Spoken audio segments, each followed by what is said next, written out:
iyadoo maalinta shalay madaxweynaha jamhuuriyadda federaalka Soomaaliya mudane xasan sheekh maxamed uu isbedel ku sameeyay maamulka gobolka Banaadir isla markaana xilka ka qaaday gudoomiyaha hore gobolka Banaadir Yuusuf Xuseen Jimcaale Madaale isla markaana u magacaabay gudoomiye cusub ayaana waxaan arrintaas wax ka weydiinay shacabka ku dhaqan magaalada Muqdisho oo kuwan qaar ka mid ah shacabka ku dhaqan magaalada Muqdisho oo mikrofoonka keenan la dhaqaaqnay bahda warbaahinta kulmiye iyo TV-geeda waa mahadsan yihiin marka xigta waxaan leeyahay gudoomiyaha cusub ee horta hadda la doortay inuu madaalada ka fiicnaan doono inuu ka mid noqonayo ilaaha baa ogo taas hadda ku damaamayno ma horeyna uma aqoonin sidii madaalo shalay loo bartay madaalo horena waa loo bartay mar labaad la bartay in mar labaad la soo celiyana madaalo waxa keentay wanaagiisii hore ninkan cusubna horta sawirkiisa iyo qofka iyo camalkiisa ilaaha baa og laakiin sawirkiisna qurux badan ilama ahayn oo sawir qurux badan ma ahayn oo nin ma ahayn waxaan arkay xogaa nin dibadahaas ka soo shaqeeyo ama dibadahaas degan oo carruurtiisa iyo dadkiisaba iyo ilmihiisaba ay dibadda jiraan marka isagana waa arki doonaa waxqabadkiisa madaalana wax badan lagu xasuusan doonaayo nin oday ah oo soo shaqeeyay waaye dalka iyo dadkaba wax u soo qabtay waaye marka waxaan leenahay isagana waxa weeye waxqabadkaagii hore iyo shaqadaadii horena dadka kula shaqeeyana way tabi doonaan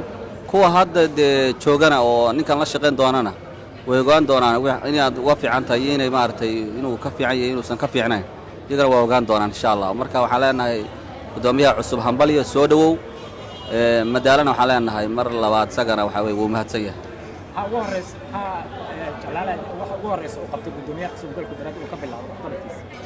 niyow aniga fakarkayga haddii la iga weydiiyo ka ugaas ahaan waxaan qabaa inuu magaalada samaa faraha loo sameeyo magaaladu waxay u baahan tahay maadaama magaalada kobcas ay tahay si nidaamka adduunka iyo casriga loogala jaan qaado waa in loo helaa magaaladu samaa farayaasha iyo nidaamka ee dawladnimo iyo system ku shaqeeyo waa in la helaa haddii kale waxa weeye waxba qaban maayo meeshaas ka joogaan leenahay dalkiisaas ka noqon gudoomiyaha cusub ee la magacaabay horta aqoon ballaaran uma lihi baryahan uu soo baxay oo aan baraha bulshada ka arkayay unbaa horta muuqaalkiisii ugu horraysa waan soo dhowaynaynaa waxaana ka rajaynaynaa wax kuwii hore ay qaban waayeen aanna qaba anigu inay yihiin waxa ugu basiidsanaa ee qof uu qaban kara ibni aadan ee hawshaan loo xil saaray haddaan dib ugu laabto madaale waa nin laba jeer ku soo laabtay magaalada Muqdisho waxyaalo lagu xasuustaa waxaa ka mid ahaa waddooyin fara badan uu sameeyey laakiin waddooyinkii faraha badnaa uu sameeyey way dayacmeen dabagalna ma lahayn qaarkood way fuqfuqeen ciddii qandaraaskaas qaadatayna dib loogama xisaabtamin degmooyinkii oo magacaabay asagu ee la rabay inay waddooyinka ilaaliyaanna waxaad mooddaa inay shaqadoodaba ka mid ahayn oo ay waddooyinkii ciid iyo carro iyo wasaq iyo muxuu ahaa iyo Soomaalida oo deegaanadeeda aad mooddo bulaacadaha guryaha loogu talagalay inay boosanarooda ku sii deystaan inay bannaanka u soo wada fasaxeen hawshaasoo aan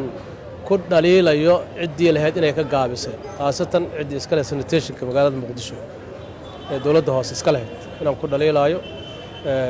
maxaa yeelay haddaan la dhaliilin qofka ma arka shaqadiisa marka gudoomiyihii hore wuxuu ku baahsanaa waddooyinkaas uu sameeyey laakiin ciddii dabageli laheedaa meesha ka baxsanayd kan hadda yimid waa soo dhowaynaynaa waxaana u tilmaamaynaa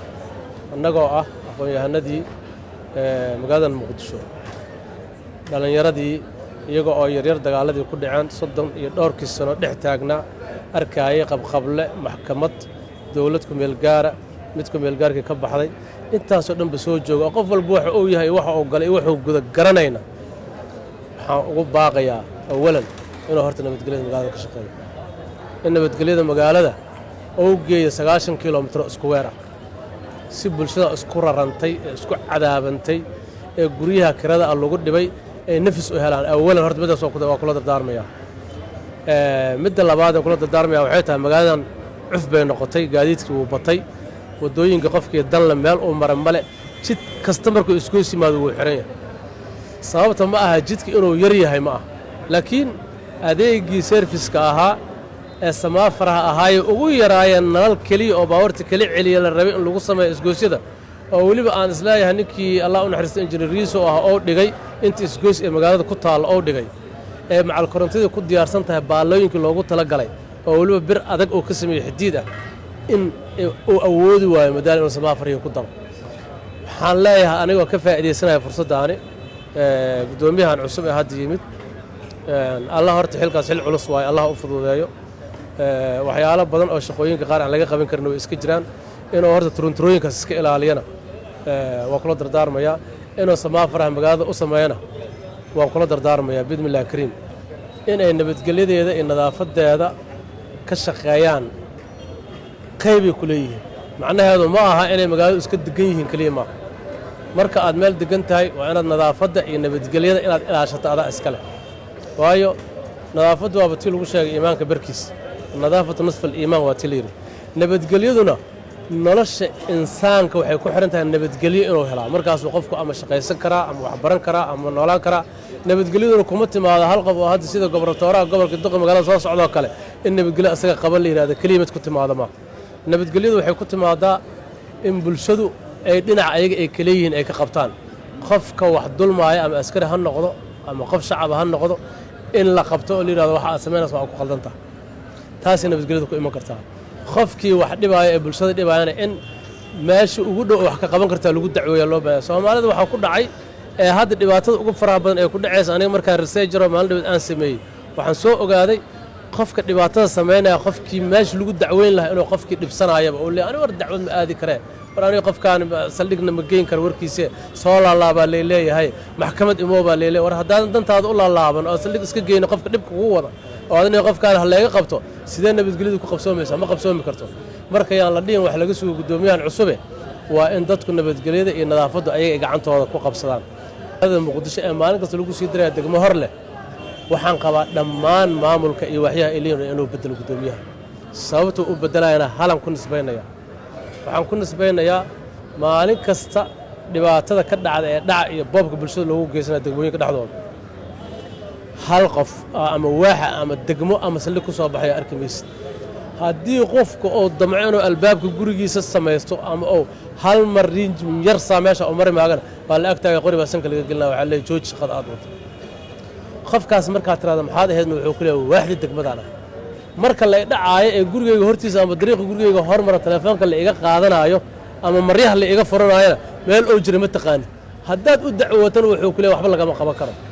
marka anigoo fursadan ka faa'iideysanayo hadalkaas idinkan inaadan qarinin oo aadan celinin oo idinku duldaar maadaama kulmiye aad tihiin hadalka asaga gudoomiyahan cusub ee imaanaya 8 iyo 19 degmo waxay yihiin ma aqaan iyo 60 waaxyooda ay leeyihiin dhammaan waa in la bedelaa qaarkood la xisaabtamo lagu xisaabtama nabadgelyada u dhaxeeya madaale hortaniyo gudoomiye marba midba maalin in la magacaabo wax saas ay soo kordhinaysa ma leh muhiimadu laakiin wax u taalo waaye dawladda ma fahmaysaa laakiin anaga shacab haddaan nahay waxaana laga rabo ama waxaan u oomanahay waxay tahay lambar 1 inuu bilicda caasimadda qurxiyo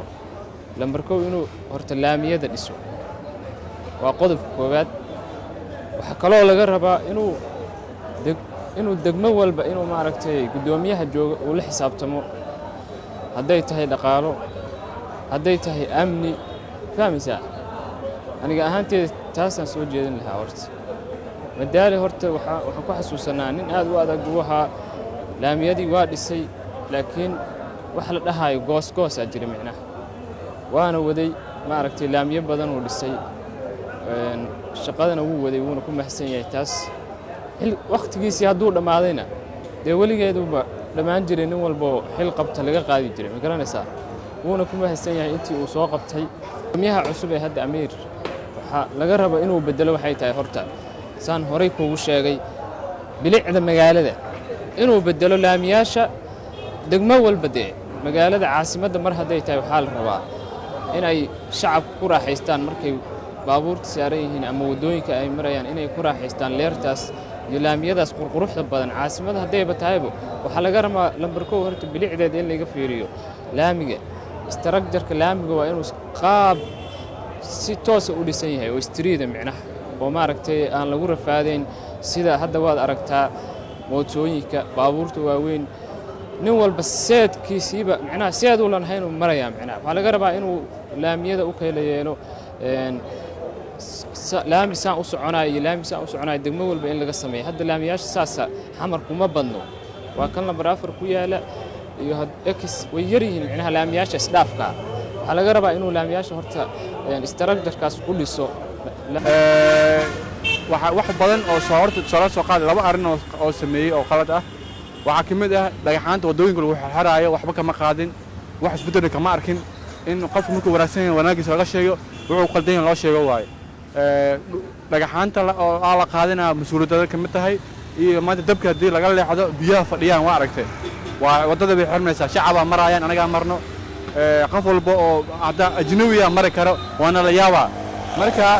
qaladkaas uu sameeyay maxamed amiin waxa ka codsanayaa maadaama xil cusub loo magacaabay xilkiisa cusub ilaahay garab galo mas'uuliyadda la saarne ilaahay garab galo waxa ka rajaynayna wanaag tiro badan aqoon uma lihi laakiin waxa ka rajaynayna wanaag tiro badan laakiin waxyaalaha oo ninkaas sameeyay oo qalday inuu saxo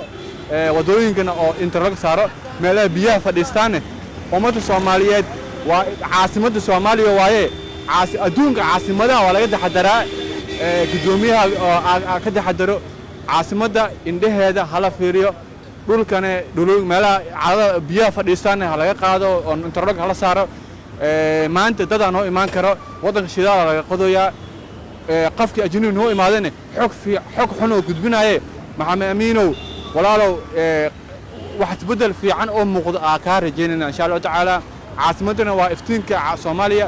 iftiinkan inaad daartamo haduminin isbedelkan lagu sameeyay maamulka gobolka Banaadir